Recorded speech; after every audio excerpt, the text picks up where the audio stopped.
પાટણની હેમચંદ્રાચાર્ય યુનિવર્સિટીમાં મચી ગયો છે હોબાળો। પાટણની હેમચંદ્રાચાર્ય યુનિવર્સિટીમાં પ્રાંતિજની કોલેજમાં પરીક્ષા સમય ગેરરીતિ મામલે વિદ્યાર્થી નેતા યુવરાજસિંહની આગેવાનીમાં રજિસ્ટ્રારને આવેદનપત્ર પાઠવવામાં આવ્યું।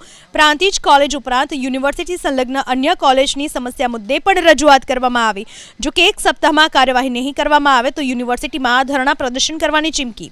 યુનિવર્સિટીના રજિસ્ટ્રાર અનુસાર પ્રાંતિજની કોલેજમાં ગેરરીતિ મુદ્દે 3 સભ્યોની કમિટી બનાવી છે।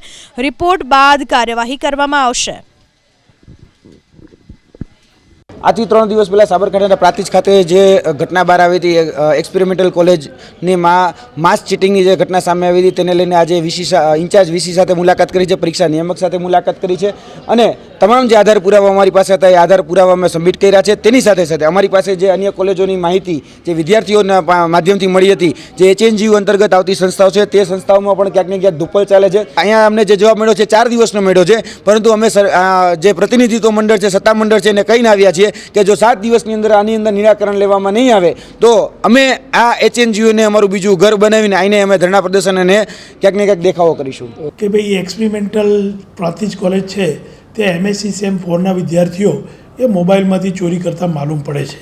એટલે એ અંગે આપણે એમને જવાબ આપ્યો હતો કે ભાઈ 3ની કમિટી બનાવવામાં આવેલી છે અને એ કમિટી અંતર્ગત એમની પાસેથી CCTV ફૂટેજ અને ત્યાંના સિનિયર જુનિયર અધ્યાપકોના ઓબ્ઝર્વર રિપોર્ટ પ્રાયોગિક કે ભાઈ શું બનેલું છે અને યુનિવર્સિટી તરફથી જે સ્ક્વોડમાં ગયેલા છે એમના પાસેથી પણ પ્રાથમિક અહેવાલ મંગાવી લેવામાં આવ્યો છે અને 2 દિવસની અંદર એ કમિટી દ્વારા નિવેદનો લઈ અને એના ઉપર શિક્ષાત્મક કાર્યવાહી જો થતી હશે અથવા તો બનતી હશે તો કરવામાં આવશે।